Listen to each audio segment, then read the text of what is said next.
un día en una misión de verano sentí una posible invitación de Dios a consagrarle mi vida de forma completa y primera, ¿no? El Señor empezó a sembrar en mi corazón el deseo de quebrar ese respeto humano, quebrar esa barrera científica y decir, bueno, esta gente necesita de Dios. Dios quiere llegar, ellos necesitan de Dios, hace falta que alguien sea el nexo. Y entonces él, separándose un poquito la máscara de oxígeno para tener más aire a respirar, con el poco aire que tenía, me dijo, acá estoy, mirándolo a Jesús a los ojos, listo para ir hacia él. Es uno de los hitos espirituales más grandes de mi vida realmente, ¿no? Esa experiencia honda de fe en medio de la cruz y de haber sentido que uno era parte de eso, ¿viste? Bienvenidos a Mundo Invisible, un podcast donde cada invitado va a tener la oportunidad de mostrar ese mundo invisible que es tan real o incluso más grande que el mundo visible, que lo que cada uno de nosotros puede ver.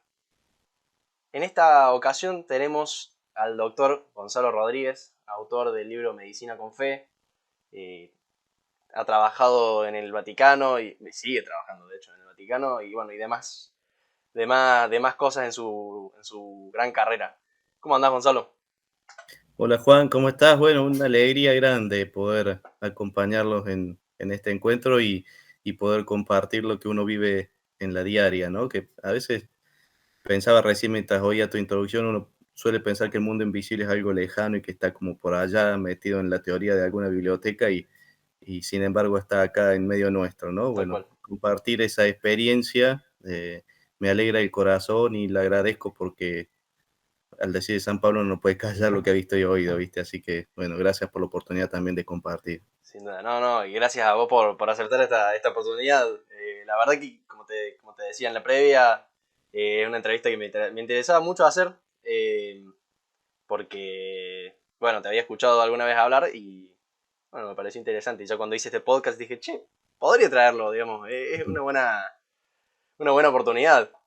Así que, bueno, te cuento, Gonzalo, tengo ganas de empezar escuchando un poco tu testimonio, digamos, de cómo fue ese primer encuentro que tuviste con el amor de Dios, si tu familia, digamos, tuvo algún rol importante en eso. Pregunto lo de la familia porque el invitado anterior, eh, bueno, tuvo una conversión en parte gracias a su padre.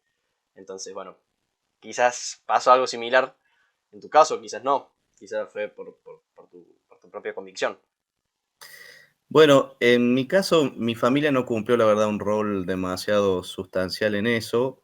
Sí, sembraron las primeras semillas, pero después se encargó Dios solito, ¿no? Mm, Porque yo soy hijo de una familia, de un papá de origen judío, una mamá católica, entonces en casa nos dieron la iniciación cristiana por respeto a la fe de mi mamá, pero nos criaron con gran libertad de elección, ¿no? Tengo todavía tíos, primos judíos y algunos practicantes católicos en la familia y otros que no decidieron rumbo espiritual, digamos así, ¿no? Incluso tengo dos hermanas evangélicas, o sea, mi familia, la fe es una expresión, digamos así, muy pluripotencial, se quedó ¿no? muy Que puede ir variada, digamos. Hay muy de todo. variada. A veces comparto entre paréntesis que tengo amigos que dicen, che, ustedes no se agarran de los pelos en la sobremesa. No, al contrario, ¿no? Es muy enriquecedor de verdad como experiencia humana, ¿no? Y bueno, y yo por eso mismo empecé a ir a catequesis cuando era chico y la maestra nuestra de catequesis nos decía que había que ir a misa y mi casa del campo estaba frente a una iglesia, entonces empecé a ir y recuerdo de esa época la primera experiencia real de Dios, ¿no? Como un deseo de ir a encontrarme con aquello que era remanso, que era paz, que era alegría sin poder, digamos así, detectarlo tan nítidamente, pero sabía que ahí había algo que me hacía bien, ¿no? Y así fue como Dios de a poco fue entrelazando su presencia en mi historia, atrayéndome como Él suele hacer, ¿no? Primero por el sentimiento y ya después por la voluntad Claro. y el intelecto, ¿no? Bien completo. Y bueno, y llegamos a un momento en el cual la fe era algo invaluable en mi vida y a pesar de las distintas situaciones que me tocaba vivir, las elecciones personales que tenía que ir haciendo, la fe claro, ya había venido como para quedarse, ¿no? Entonces, bueno, empezó así, digamos, tímidamente en la infancia, pero nunca frenó, digamos, en mi vida, ¿no? Y bueno, después me tocó el momento de elegir mi vocación, mi profesión, saber qué hacer. Mis papás médicos los dos, yo sentía un gran apetito intelectual, digamos así, por las ciencias biológicas. No sabía si estudiar biología molecular, medicina. Bueno, finalmente me decidí por medicina y me di con que aquello era perfecto para todas las necesidades de mi corazón, ¿no? Porque en la medicina hay mucho de ciencia, pero también es un área de servicio muy grande. Entonces, de algún modo, mi bautismo, entiendo, se ha planificado en el ejercicio de esta vocación. O sea, mi claro, fe, mi esperanza, mi caridad tomaron un vuelo a través del ejercicio de mi profesión que de algún modo calmó los anhelos profundos de mi corazón, ¿no? Y bueno, entonces me encuentro siendo básicamente un médico católico, ¿no? mm, Si alguien me preguntara qué sos, yo antes de decir médico diría primero hijo de Dios, ¿no? El claro, título del bautismo es mi título más grande, que yo pondría en una pared, que quisiera que fuera el motivo por el cual el mundo un día me recordara, este fue hijo de Dios, ¿no? Y después de eso, bueno, médico con las especialidades que hice, con los puestos o los cargos que me toca ocupar, con los servicios que desarrollé, pero así, entonces cuando yo llego a ser quien soy, es decir, cuando yo llego a ser el doctor Gonzalo Rodríguez, vengo del palo de la fe indefectiblemente. claro, Entonces, en mi vocación, la fe forma parte de la consulta, digamos, ¿no? Eh, ¿por qué hago hincapié en esto? Porque en la facultad te enseñan que el ejercicio de la profesión tiene que ser apolítica, religiosa y acultural. Pero yo no creo que eso tenga que ser tanto así, porque yo soy hijo de Dios, no tengo fe como quien se añade un barniz por fuera, yo claro, soy hijo de Dios. Entonces, cuando yo soy hermano, soy hijo de Dios, cuando yo soy hijo de mi mamá y papá, soy hijo de Dios, cuando soy amigo, soy hijo de Dios, cuando yo soy médico, soy hijo de Dios. Entonces, la fe pasó a ser parte de la consulta incluso sin que yo me diera cuenta, ¿no?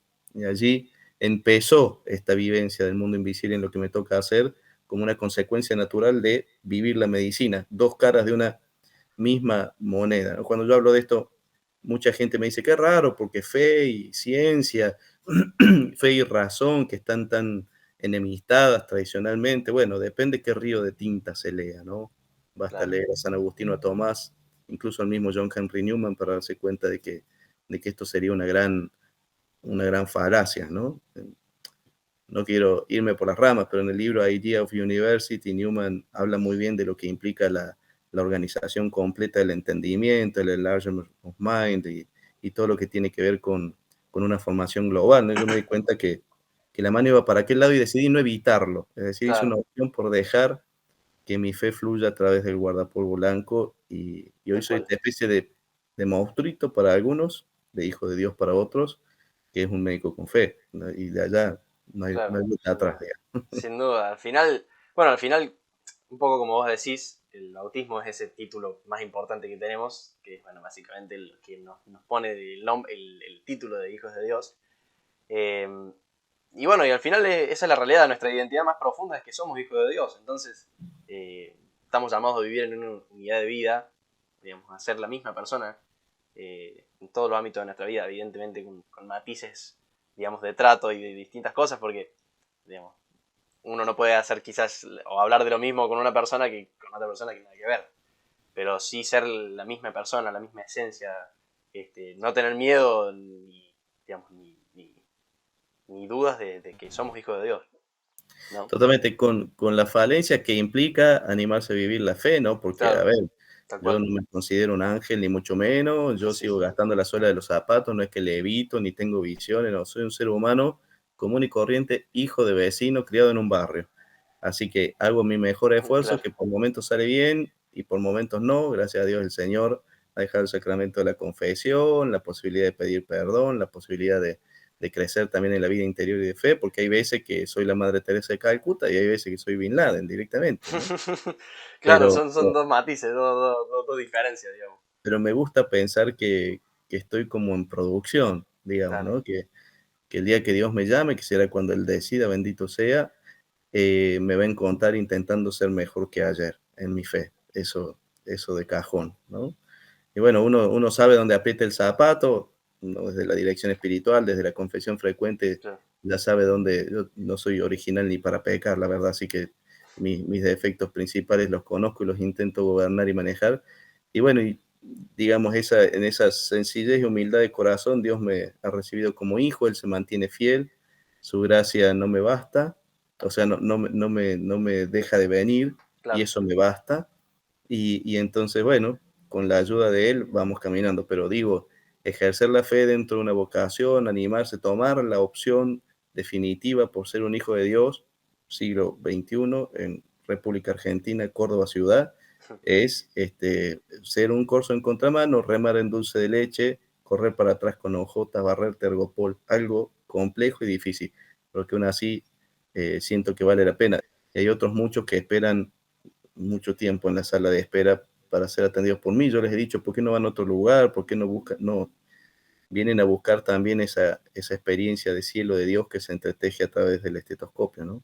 Y claro, tal cual. no es, ojo, no es un autobombo lo que digo, sino que yo soy testigo de esta obra de Dios, ¿no? No es que yo hago cielo, no, para nada, por Dios. Yo apenas sé hacer ciencia y de mediano calibre. El que hace cielo es el Señor, bendito sea, que en su generosidad se presenta, se cuela, se mete, abre esa puerta al mundo invisible y deja guiños, deja momentos para uno entender que verdaderamente fue Él, ¿no? Tal cual. Bueno, quiero empezar a hablar un poco también de lo que contás en tu libro. Más que nada de algo que mencionas en la solapa del libro, que es como que muestra tu biografía.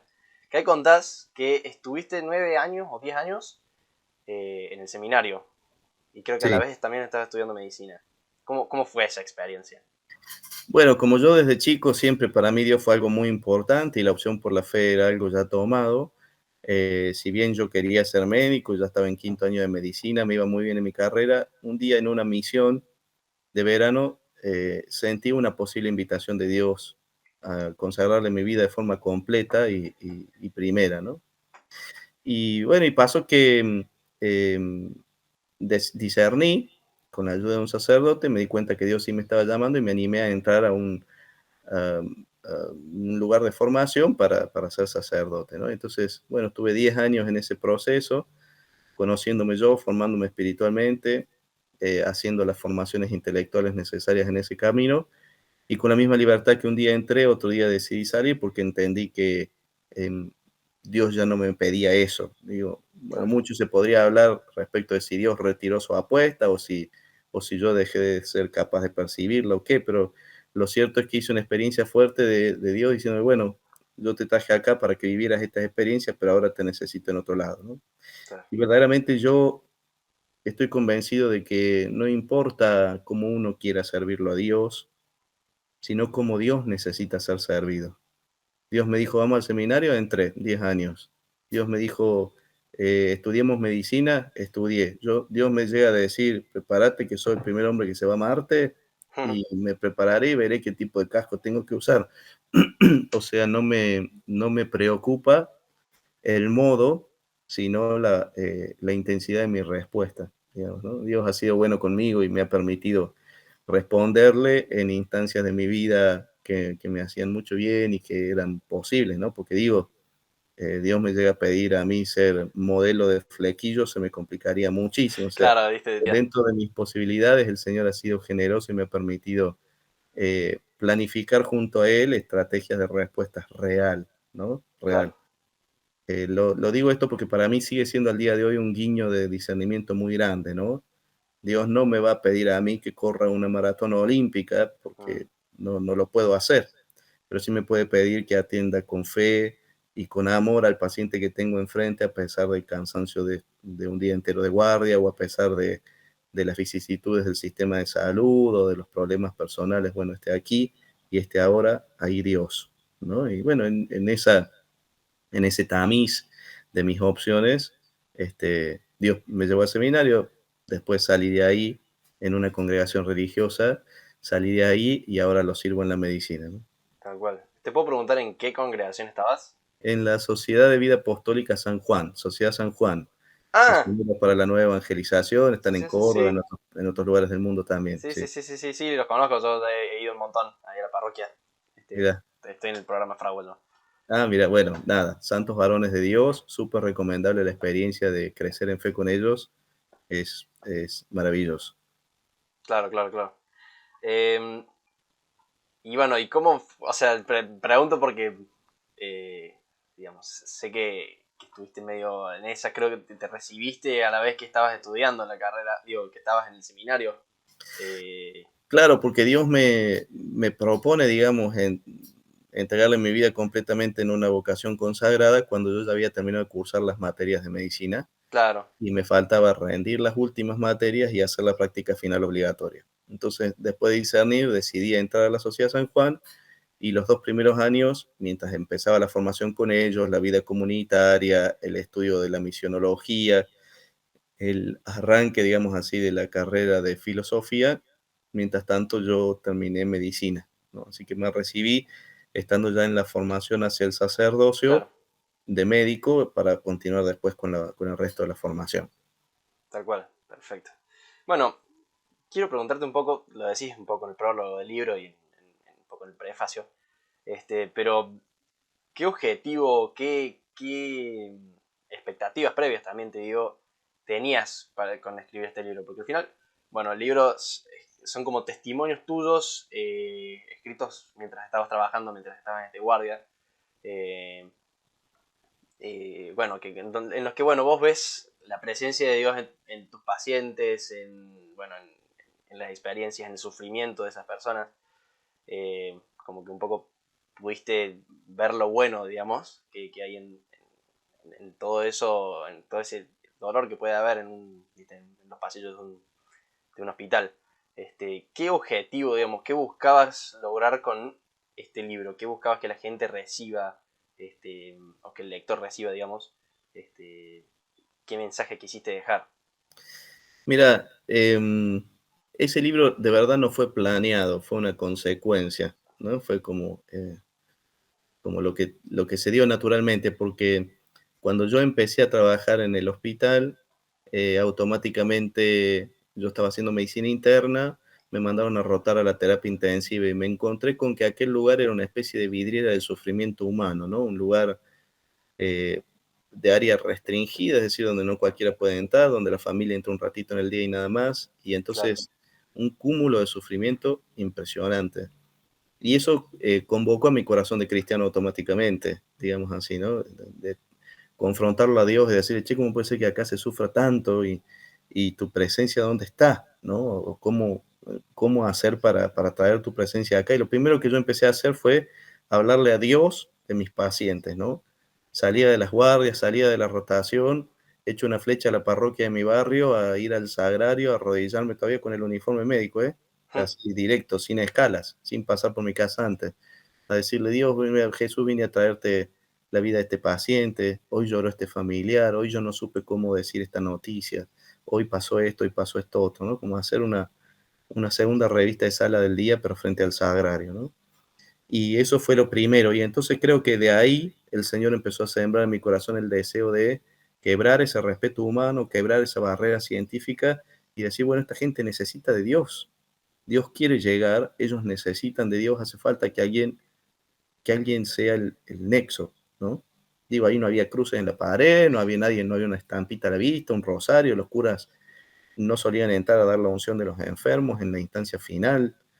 Yo sentí que eso era una tierra de misión y que Dios me llamaba a hacer sal y luz, ¿no? Bueno, Mm, Mateo 5, versículo 21, ahí aplicar eso, porque me tocaba hacerlo a mí, ¿no? Entonces, de a poco yo empecé a hablar de Dios con mis pacientes, a invitarlos a rezar, a darles una palabra de fe, a contarles que no bajen los brazos, que Dios estaba y qué sé yo. Y empezaron a pasar cosas, mm. cosas muy impresionantes, experiencias de Dios hondísimas. Incluso mi director espiritual me decía, en las largas jornadas de guardia, mi corazón todavía anhelaba ir al sagrario, ¿no? Claro. O sentarme a rezar en paz un rosario, Epa. Eucaristía que me llevaba en andas. Y entonces mi director espiritual me dijo, bueno, a lo mejor Dios te pide que redescubras su presencia en lo que te toca hacer hoy. Mm, Ahí donde está el paciente, en esa presencia de Dios que acompaña a su hijo crucificado en la cama, en esa cruz cama. Bueno, de ahí anda a beber la presencia de Dios ahí. Entonces hasta el día de hoy, debo decirlo, cuando me dan esos especies de ataques de fe, esos anhelos de Dios, suelo buscar al paciente más grave en la sala de terapia intensiva y me hago el que le reviso los sueros, me hago el que veo su monitor, pero en realidad estoy bebiendo de esa presencia de Dios que hay en torno a quien sufre, ¿no? Porque me di cuenta que cuando alguien sufre, Dios es atraído como por un imán. Hay una presencia Mm, misteriosa pero real, que nutre el alma de quienes se acercan con la humildad de corazón y la sencillez de saber que uno entra en un terreno casi sagrado, ¿no? El sufrimiento de un hermano es una cosa muy seria, muy santa, muy respetable. Medicina con fe, nos gusta hablar del Dios suelto entre sueros y monitores, ¿no? Como si aquello fuera una especie de, no sé, de WhatsApp directo con Dios, ¿no? Como si la cama de un enfermo fuera un módem donde hay una señal de Wi-Fi específica para quien, teniendo la clave que es la fe, quiera conectarse a ese torrente de gracia, ¿no? Que tiene 1 millón de megas espirituales por milésima de segundo. Entonces, empezaron a pasar cosas muy hermosas y mi director espiritual dijo, che, pero eso escribilo para tener memoria espiritual, porque cada reunión conmigo trae 1 millón de anécdotas que están buenísimas, te las vas claro, olvidando, o sea, Dios se te muestra, Dios te está mostrando su rostro, Dios te está diciendo, yo estoy acá, y vos no vas, es tanta la información de ese mundo invisible que no vas a poder registrarlo, llega el momento, así que escribí solamente para vos tener memoria espiritual después, ¿no?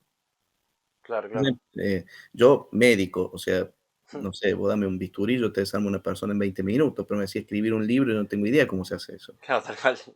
Son dos cosas completamente diferentes, O de ¿viste? otro palo, para mí era una cosa Claro. insólita. Entonces, cuando yo empecé a escribir, me di con que había un cierto gusto por hacerlo, que me hacía Mm, bien espiritualmente y que a su vez quedaba un registro prolijo del paso de Dios, ¿no? Y me di cuenta entonces, con el correr del tiempo, que por una cuestión de justicia divina, yo tenía que regalarle a Dios esos escritos para que el mundo de algún modo supiera esta enorme obra que él estaba haciendo del otro lado de la puerta de acceso restringido, es decir, ahí en la intimidad de la terapia intensiva, donde no cualquiera entra, ¿no? Desde ya, imagínate, Juan, esto fue para mí sentir el enorme privilegio de estar en la primera fila del maravilloso misterio que es el encuentro de Dios con un alma, ¿no? Y más con un alma que sufre. sí, Así que hasta el día de hoy me siento un gran privilegiado por eso, porque de verdad presencio cosas que otras personas no. tal De cual. ayer mismo, yo acabo de salir de guardia, hice tiempo de bañarme por una cuestión de dignidad humana antes de sentarme a grabar este podcast con vos y ya tengo en el corazón historias que necesito escribir para no olvidar porque son verdaderas perlas del paso de Dios por la guardia del día de ayer, ¿no? Claro. Bueno, y entonces se fueron juntando por una especie de necesidad personal. Un día decidí publicarlas y ahí explotó esto. Explotó esto de decir, che, hay un Dios suelto entre suelos y monitores, hay un Dios que viene con su capacidad de consuelo, es un Señor que consuela, un Dios de los consuelos. Entonces uno es una especie de embajador de ese Señor de los consuelos, está ahí para eso. Entonces el sufrimiento es una especie de sala de audiencias a la que Dios llama a las personas a encontrarse con Él, y entonces el que tiene una enfermedad tiene un tesoro. Bueno, empiezan a surgir una serie de luces espirituales que se fueron consolidando como una especie de aventura espiritual nueva, con un modo específico de ejercer la fe a través de la bata blanca y con la autoridad que la ciencia médica te da, usando, en el sentido filosófico de usar, la relación médico-paciente para hacerlo cruzar a Dios a través de ese puente y que llegue a la otra vida. Y entonces una experiencia apostólica nacida y sumergida en el corazón de la ciencia de la medicina, pero para la gloria del reino, ¿no? Fue un Mm, nuevo modo de clamar, venga a nosotros tu reino, que tu presencia se haga aquí y ahora, a través de este examen físico, a través de esta historia clínica, a través de este encuentro en consultorio, esta consulta médica, ¿no?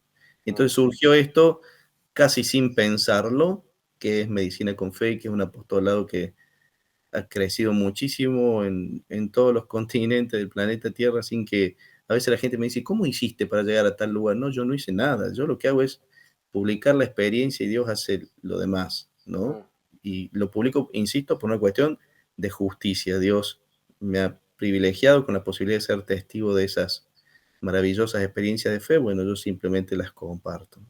tal cual. Bueno, es una forma muy, muy muy buena de vivir como la magnanimidad de esa virtud que recibimos, bueno, que se puede recibir, que podemos pedir. Porque bueno, yo la verdad, digamos, no, yo soy el palo del periodismo, no sé mucho de medicina, pero bueno, hace poco tuve que tener la experiencia de estar internado por una apendicitis. Ujú. Y bueno, un poco viví, digamos, del otro lado, como toda esa experiencia, ¿no? Digamos, cómo estaban, digamos, todos los médicos atentos a mí. Está bien, evidentemente es su trabajo. Pueden no hacerlo por fe, simplemente porque es su trabajo, con una buena causa, ¿no? Evidentemente no lo digo como diciendo, yo solamente trabajo, sino que claramente hay algo adentro. Pero me llamó como mucho la atención eso, la atención, el poder ver como poder ver a Jesús, digamos, en esas personas que, bueno, estaban trabajando por mi salud, trabajando para que yo esté bien. Eh, y bueno, digamos, leyendo un poco lo que vos contabas en tu libro, como que pude retomar, volver un poco a como esa experiencia que tuve fue hace bastante poco, hace un mes de haber sido.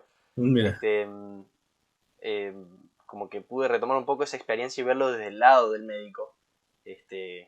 Que bueno, vos contabas mucho de esas cosas.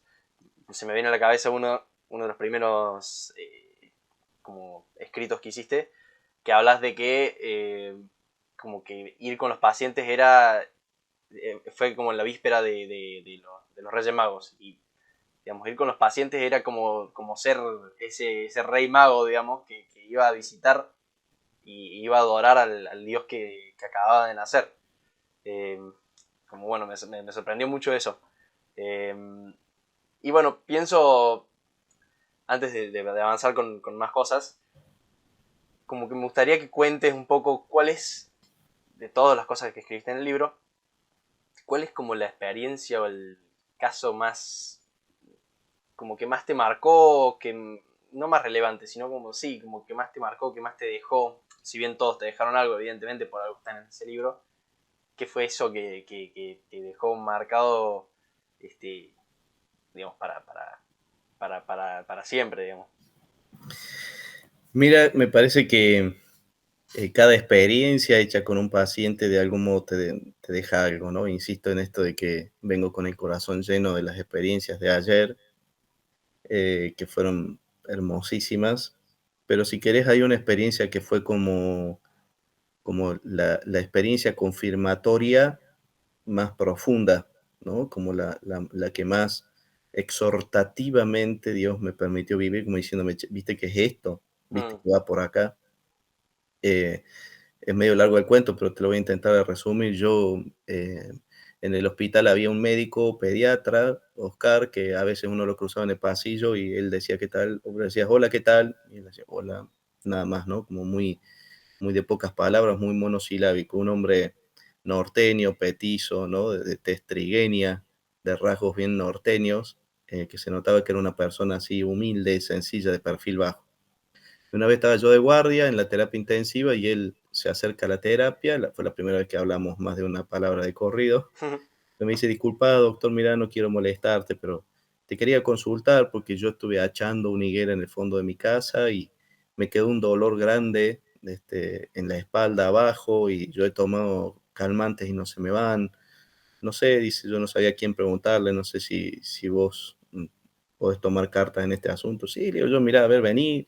Lo revisé con el estetoscopio, no escuchaba nada, le digo: "Hacete una radiografía para ver", le digo, "si es óseo o no, y si no, avanzamos con más estudios, vamos viendo".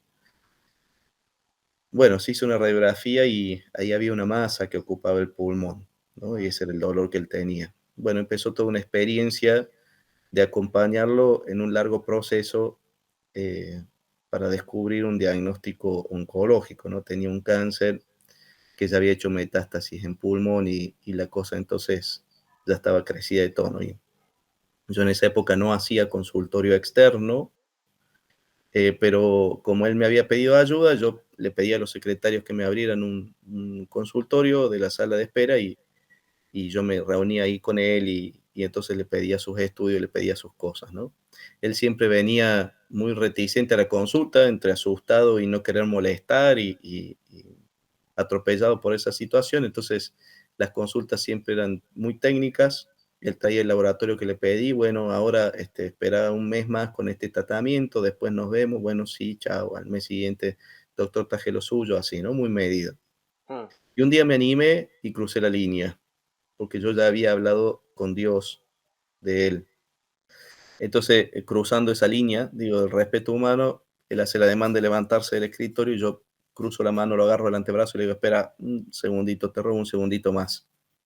Eh, Me atrevo a hacerte esta pregunta. ¿Vos sos una persona de fe? Entonces él, muy sorprendido, levantó la ceja y me dice, sí. Y le digo, ¿y vos hablaste de Dios, con Dios de lo que te está pasando? ¿Pudiste conversar con él de tu diagnóstico? Y entonces él hundió el mentón en el pecho, es decir, bajó profundamente la cara para que yo no me diera cuenta que automáticamente había empezado a llorar, ¿no? Yo me di cuenta que aquel hombre eh, introspectivo, eh, humilde, sencillo, probablemente estaba llorando en frente a otro hombre por primera vez en la vida, ¿no? Y haber quebrado esa barrera y ver lo que se produjo en él, a mí me provocó una tremenda emoción. Como soy un blandito, yo también me largué a llorar, ¿no? Me caían las lágrimas. Y cuando él levantó la mirada, ya un poco más recuperado, ve que yo también estaba recuperándome de mi propio lagrimeo, y a mí me dio un poco de vergüenza de decir: "Che, viste, no, esto no está bien", pero ese fue el signo suficiente para que él abriera su corazón. Entonces, cuando él empieza de repente a abrir su corazón, me empieza a contar un montón de cosas, ¿no? Que él no sabía cómo rezar, que le daba miedo rezar, que no sabía qué decirle a Dios, que incluso en cami camino al baño él tenía una virgen, la esposa le había puesto una imagen de la virgen, y él, para ir al baño, daba la vuelta por detrás del cuarto de los chicos para no tener que pasar frente a la virgen, de miedo a qué decirle, o no mm, estaba como en shock, ¿no? Entonces, yo abrí mi Biblia, que siempre tengo conmigo, y le leí del Evangelio la el pasaje de Jesús caminando sobre el agua y de Pedro caminando sobre el agua rumbo a él, ¿no? mm, Leímos este evangelio y dije: "Mira, vamos a hacer una cosa, para la vez que viene vas a traer 2 carpetitas, una carpetita y un cuaderno, en una el laboratorio que te pedí ahora, y en un cuadernito anotá cuáles son tus miedos, qué cosas te hacen hundir", ¿no? Bueno, fuimos haciendo consulta a consulta, primero la consulta médica, después un compartir de fe en torno a ese evangelio, siempre el mismo, y después rezábamos juntos un Padre Nuestro, una Ave María y un Gloria, ¿no? mm, Se armó entonces un vínculo espiritual dentro de la consulta muy hermoso, muy profundo, donde él me compartió muchísimas cosas con gran generosidad que eh, quedan guardadas en mi silencio y en mi oración por siempre, ¿no? Y bueno, en una ocasión yo volví a estar de guardia y me golpean la puerta de la terapia y me dice su esposa: "Gonzalo, puedes venir porque él ya hoy no se ha despertado". Resulta que hacía 5 días que Oscar estaba internado en la sala común, no me voy a olvidar nunca, en la habitación 116. Y cuando él ya había caído internado por esto, muy consumido por su cáncer, yo a las 4 de la tarde, cuando sirven el té, subía a la habitación 116 y mis amigas de la cocina, las chicas, las mucamas, dejaban allí 2 servicios de merienda, porque sabían que yo iba a subir a merendar con él, ¿no? claro. Entonces merendábamos, compartíamos alguna soncera y después rezábamos juntos un Mm, ratito, ¿no? Habíamos hecho eso el lunes, el martes, el miércoles, el jueves y el viernes. Y el sábado me tocaba ir a merendar con él, pero antes de eso, cerca del mediodía, la mujer vino a contarme que ya no había despertado en todo el día. Entonces yo le pido a mi compañero de guardia que mire por favor un ratito mis pacientes, que subí a la sala, y cuando subo lo más rápido que pude, la escena me congeló en el dintel de la puerta, ¿no? Eh, Se sentía el burbujeo del tubo de oxígeno, y lo que yo veo es un, un esqueleto humano cubriendo su dignidad con una sábana doblada en varias partes, que cubría sus partes íntimas. El de espalda a la puerta, muy jadeante, dormido, en precoma, intentando respirar para seguir vivo, ¿no?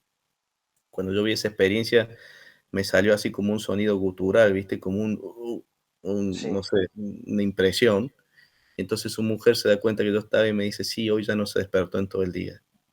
Entonces le digo, ¿qué te dijeron los médicos cuando pasaron hoy? Me dice que ya el final se aproxima, ¿no? Entonces le digo yo, pero no te dijeron algo más, ¿sabes algo del laboratorio? Mientras yo hablaba, Oscar abre los ojos y girando sobre su hombro derecho, me mira y me dice, Gonzalo, ¿viniste? Entonces yo me acerco rápido a la cama, su mujer se levanta de la silla y se aproxima también y le digo yo, sí, acá estoy, Oscar, ¿cómo te sentís? ¿Cómo estás? Y entonces él, separándose un poquito la máscara de oxígeno para tener más aire a respirar, con el poco aire que tenía, me dijo, acá estoy mirándolo a Jesús a los ojos, listo para ir hacia él, ¿no? Igual que Pedro, es decir, él seguía viviendo su experiencia de cruz como Claro. una exégesis personal adentro de ese pasaje evangélico. Y entonces le dije, ¿querés que recemos? Rezamos juntos un Padre Nuestro y me dijo, bueno, aquel Padre Nuestro lo empezamos, Oscar, Claudia y yo, pero lo terminamos solamente Claudia y yo. Mm, Oscar falleció mientras rezábamos con él, ¿no? mm, Después de que falleció en ese lugar, se respiraba una paz muy profunda, una sensación espiritual muy intensa. Y entonces su mujer, después de darme gracias, después de llorar conmigo, me dice, no tenés idea, dice, ayer habló conmigo como hacía años que no hablaba, me pidió perdón por un montón de cosas. Antes de ayer le pidió a su hijo más grande, adolescente varón, que fuera a la clínica para darle como la posta del hombre, el nuevo hombre de la casa. Lo mm, instruyó, le dio consejos para el resto de su vida. Y la mujer me dijo algo que me hizo a mí entenderlo todo, ¿no? Me dijo, ¿sabes qué es lo raro? Que nunca antes estuvo más vivo que ahora, mm, ¿no? Entonces, ahí yo entendí que al tiempo que su cáncer lo había consumido por completo y lo estaba destrozando, en realidad, en plena enfermedad, Dios le salió al cruce, lo convocó de vuelta a la fe, y realmente cuando él murió, fue cuando estuvo más vivo que nunca antes, ¿no? Con el corazón más prendido a Dios, con la energía más puesta en la vida de su familia y con la mayor integridad humana que había conseguido en toda su existencia, a pesar de que el cáncer lo estaba matando. Te digo, Juan era una bolsa de huesos cubiertas por piel, pero la mirada de Oscar cuando se dio vuelta y me dijo, mirándome a mí, acá estoy listo, mirándolo a Jesús a los ojos, listo para ir a él, es uno de los hitos espirituales más grandes de mi vida realmente, ¿no? mm. Esa experiencia honda de fe en medio de la cruz y de haber sentido que uno era parte de eso, ¿viste? Mm, Ese día yo entendí eh, qué es una cruz de verdad, quién es Dios y quién soy yo. Verdaderamente ese día comprendí quién soy yo, apóstol de Jesucristo para mis hermanos que sufren, ¿no?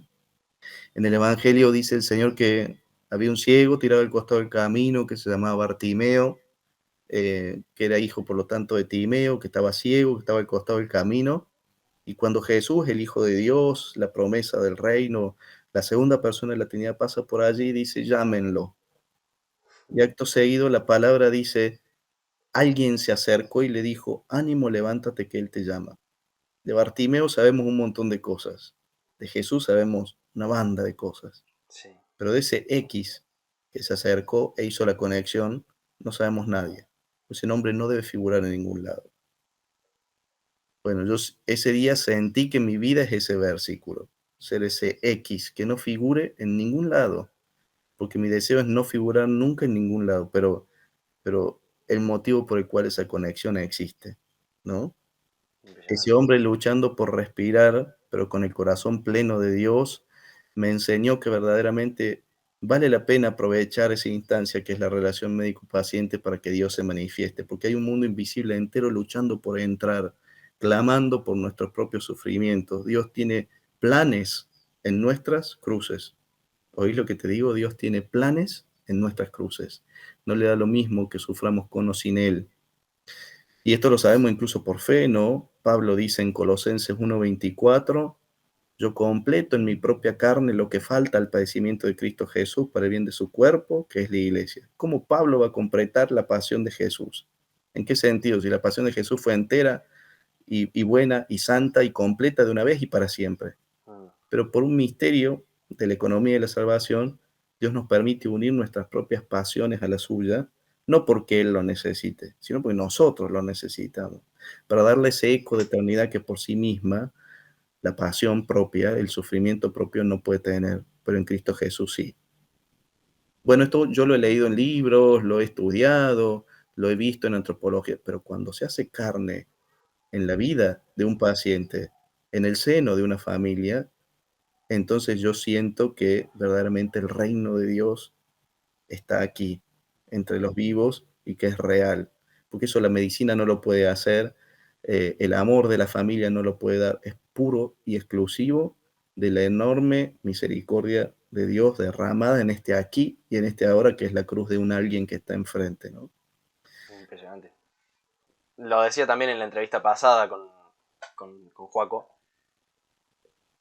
pensando, ¿no? en la gente bueno, que ya partió de este mundo, digo, sí, uno piensa que están muertos, que bueno, que ahora están con Jesús, pero justamente el estar en el cielo, estar con Dios cara a cara, es lo que representa, o es lo que significa que literalmente están más vivos que nosotros que estamos acá en el mundo. Digamos, ellos están viviendo la perfección absoluta, la plenitud absoluta. eh, y bueno, digamos, están vivos, están con el Dios vivo en su casa, digamos, viéndolo cara a cara. Entonces, pienso que es algo que la fe es algo es algo muy lindo que nos da la fe, que poder reconocer que las personas que se nos van, al final, digamos, ya no por una frase medio quemada que se dice toda la vida, que pasó una vida mejor, sino que literalmente pasó una vida mejor. Es realmente creerlo. Realmente decir, esa persona nunca va a estar mejor ahora que como, o sea, perdón, digo, esa persona está mejor ahora que como estuvo toda su vida, ¿entendés? Nunca va a estar mejor que como está ahora, porque es así. Es realmente así, ¿no? Y yo te digo, la experiencia de fe hecha a través de ver partir a tantas personas, em, es como que la van premier de lo que se va a vivir después, ya aparece acá como si fuese un tráiler, ¿no? De alguna manera, como un anticipo. La vida de la fe te permite empezar a degustar de esa vida plena que el Señor nos promete para después, ¿no? Y para toda la eternidad. Y yo no sé, a lo mejor un obstáculo que tenemos es que no sé cómo ha sido la formación espiritual de cada uno, pero yo crecí con la idea de que el cielo era allá arriba, Mm, no que el cielo está acá, no que el cielo habita junto a nosotros.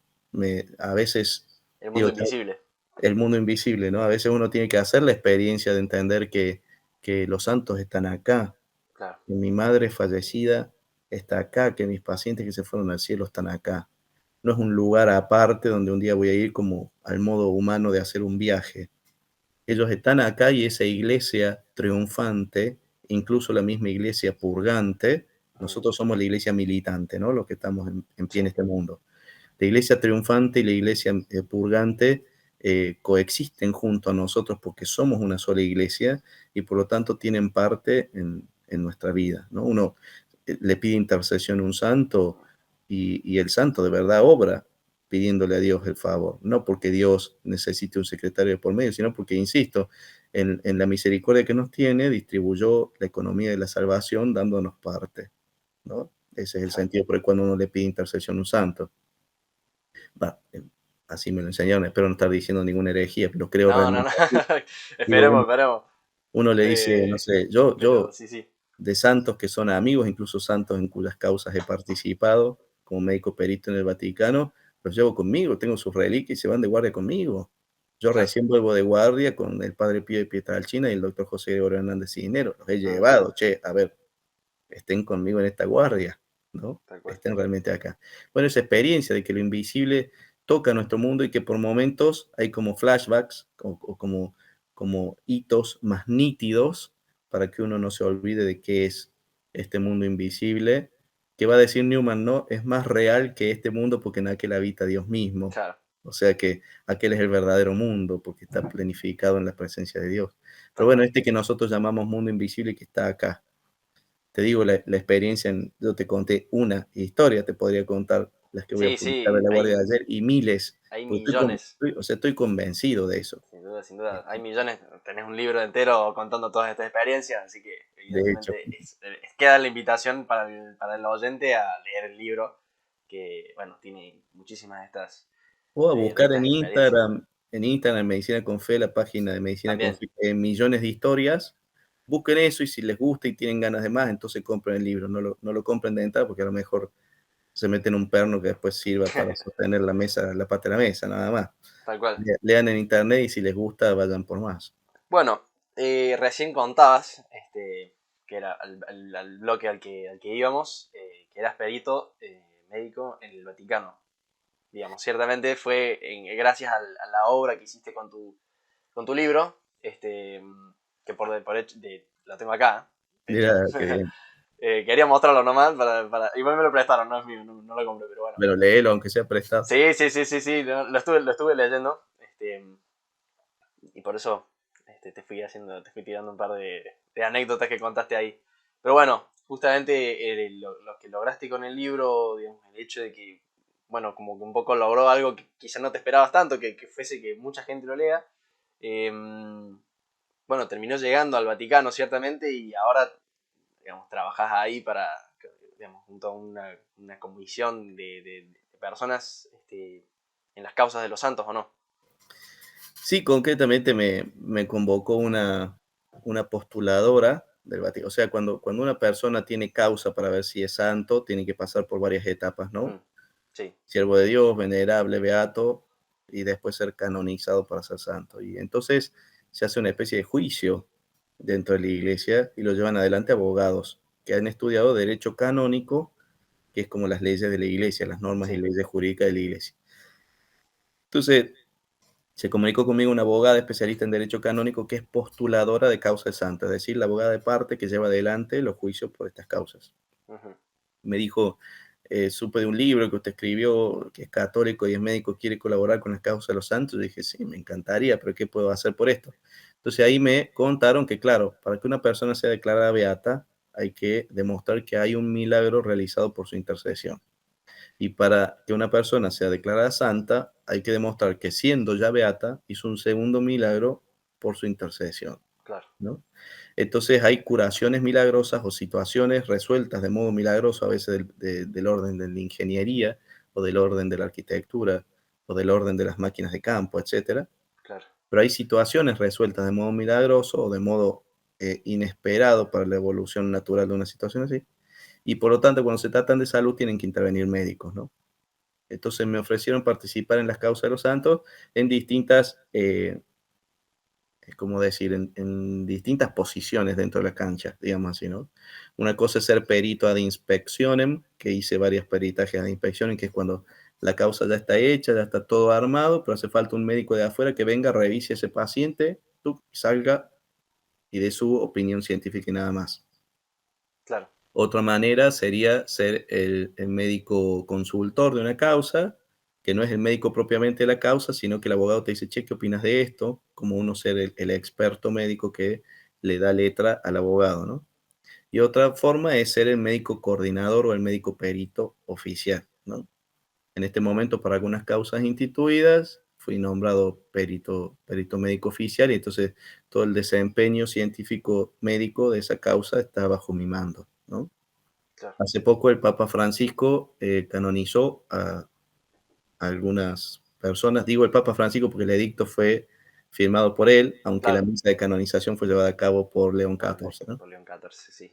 Técnicamente podemos decir que fue Francisco, pero en realidad la misa fue presidida por León XIV.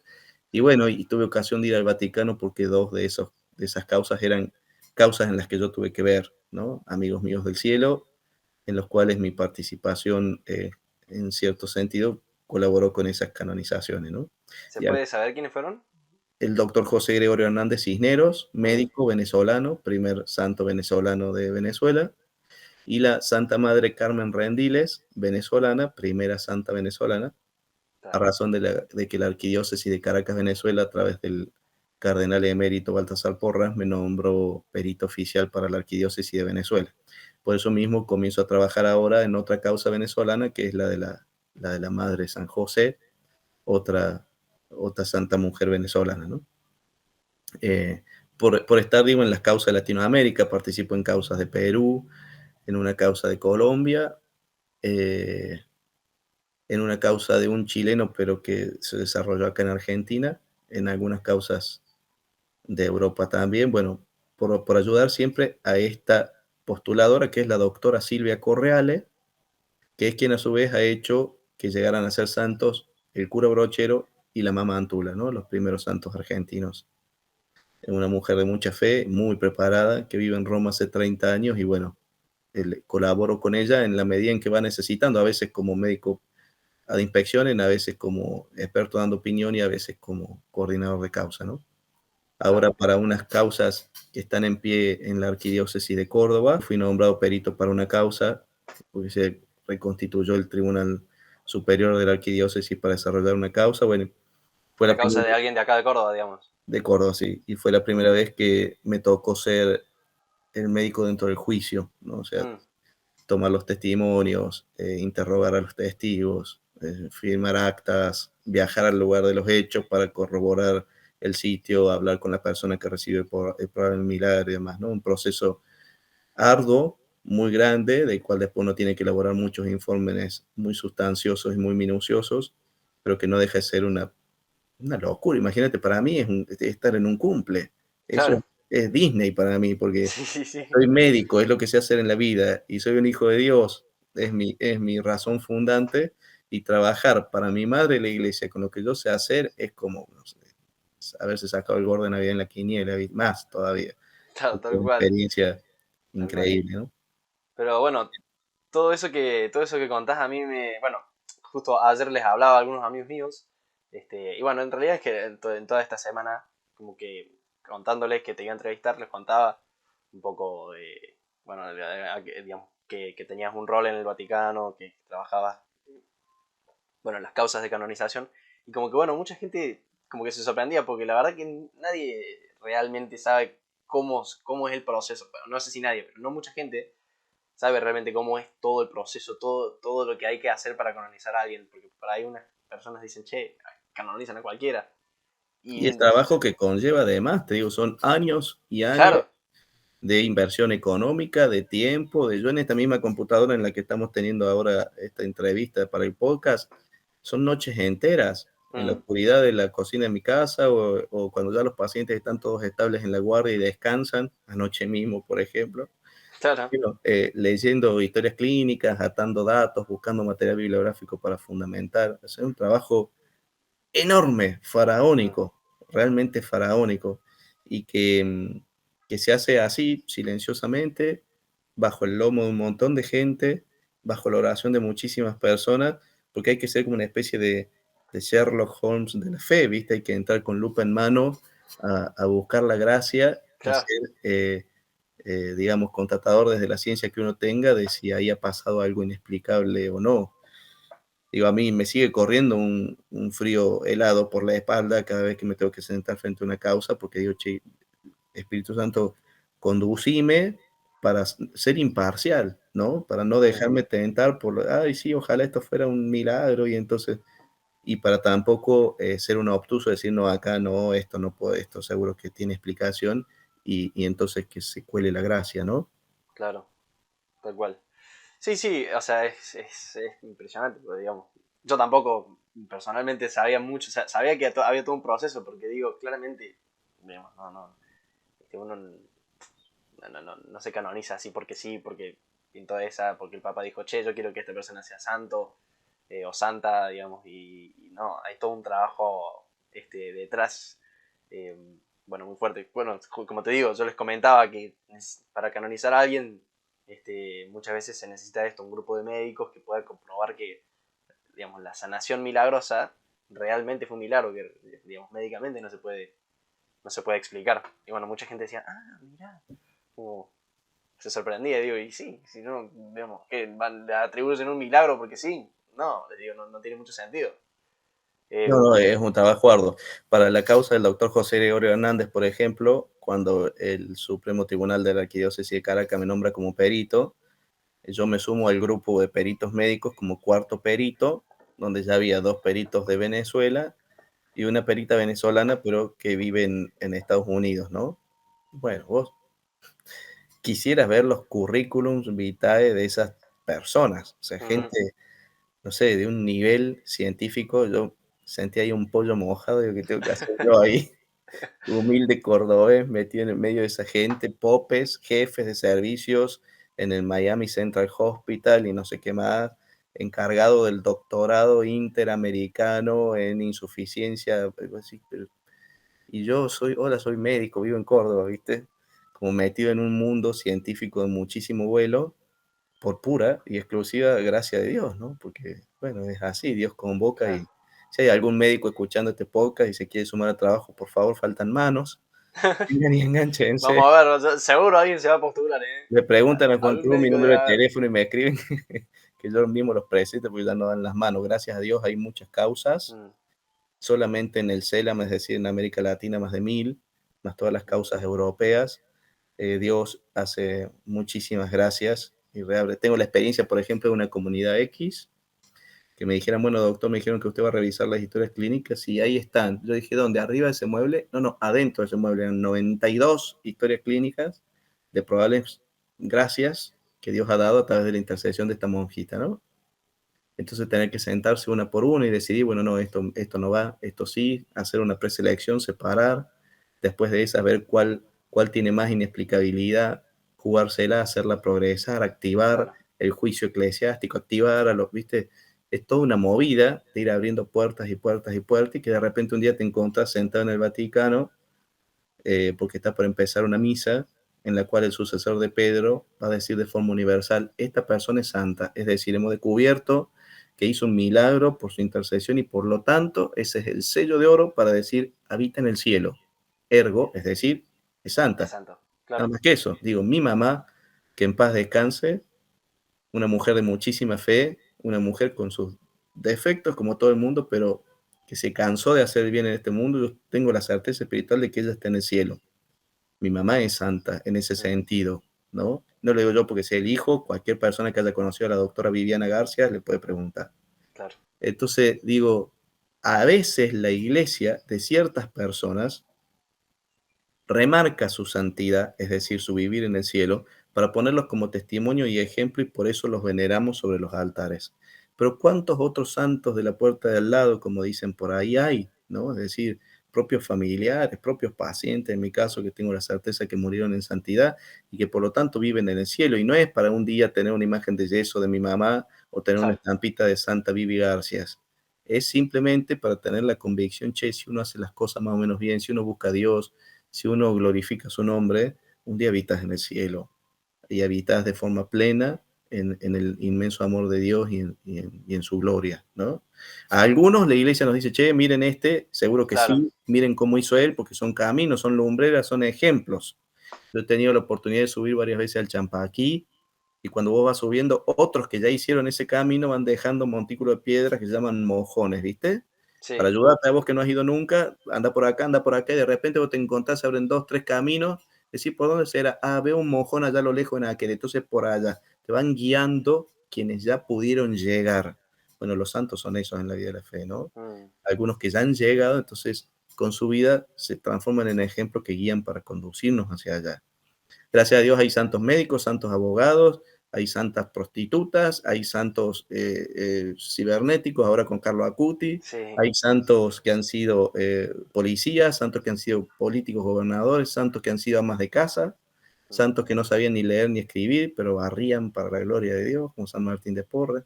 Digo, claro. nadie tiene excusa de decir, no, yo justo soy, no sé, periodista en tu caso, así que yo no tengo un santo. No, sí, sí, sí hay. Sí, Entonces sí. digo, hay gente que haciendo lo que uno sabe hacer en la vida, construyó de esa manera el camino para llegar al cielo y la iglesia dice, che, mírenlos, porque vale la pena conocerlos. Sí, sin duda. Sin duda. Y bueno, la otra vez, hace un montón, veía un video de, bueno, una persona que contaba un poco cómo es, digamos, la relación o la importancia de los santos.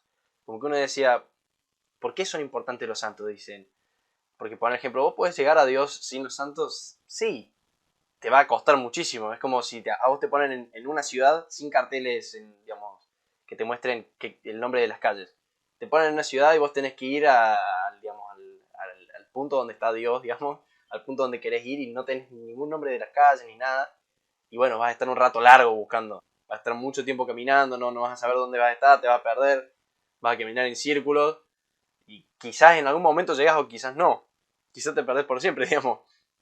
En cambio, los santos son esas personas, digamos, que te ponen como digamos, esos carteles en las calles que te dicen, es por acá, tenés que llegar acá. Literal, es como si vos quisieras subir al Champaquí sin seguir el camino de los mojones, haciendo tu propio camino.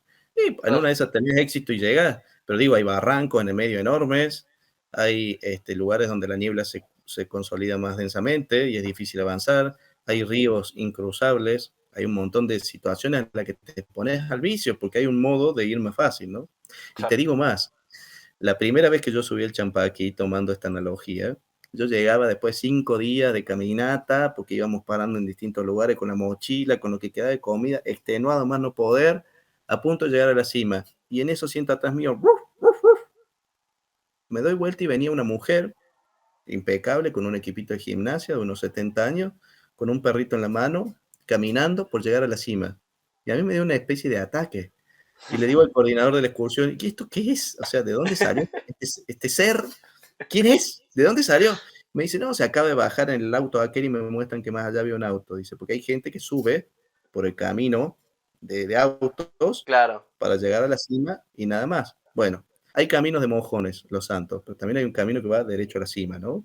Que se llama María de Nazaret.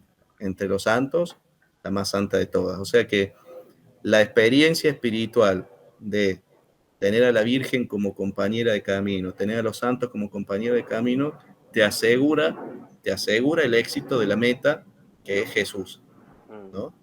Porque si Jesús es el camino, dice el dicho católico, María es el atajo, y es tal cual. Por eso los católicos hacemos mella, hacemos uso, tenemos vínculo espiritual con los santos y con la Virgen, porque ellos ya saben cómo hacer lo que uno quiere hacer, que es llegar al cielo, estar más prendido, digamos así, del manto de Dios, ¿no? Ellos ya lo han hecho, ya lo saben hacer, y en su generosidad nos lo quieren compartir como iglesia triunfante que son, ¿no?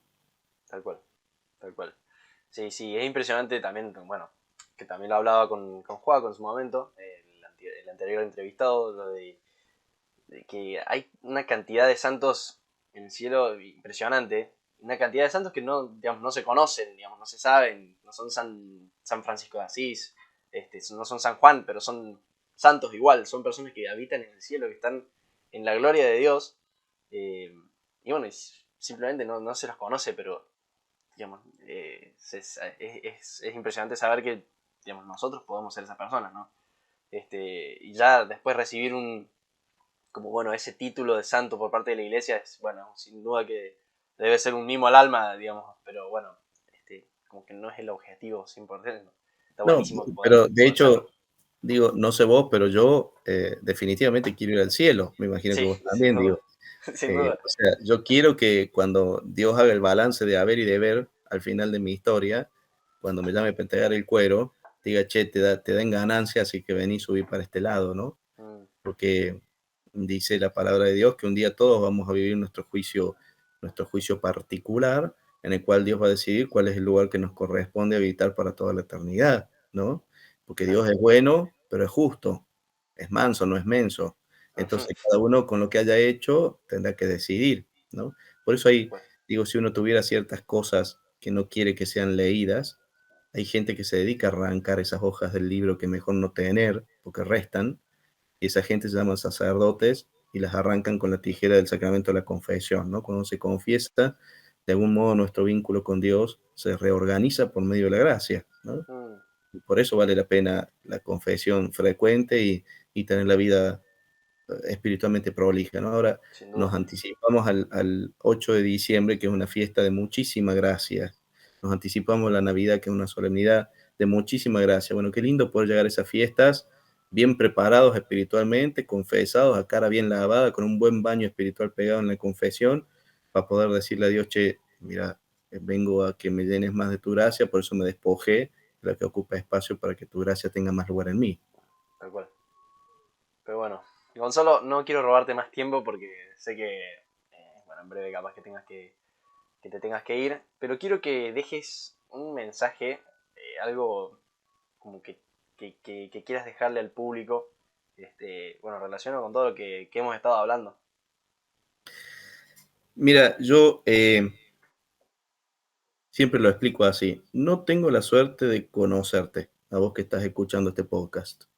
Quizás sos un amigo mío, quizás un pariente mío que te pase el link después para que escuches, pero muy probablemente no tenga la suerte de conocerte. Pero sí tengo la suerte de conocerlo mucho a Dios. Por lo tanto, lo que te voy a decir a continuación te lo digo con todo el peso de la verdad y con toda la fuerza de mi corazón. No da lo mismo abrir la propia vida a la experiencia del mundo invisible, al reino de los cielos, a Dios, que no hacerlo. No da lo mismo. No sé cuáles son tus cruces, no sé cuáles son tus glorias, no sé cuáles son las bendiciones en tu vida y no sé cuáles son las bendiciones que todavía estás clamando a Dios en oración.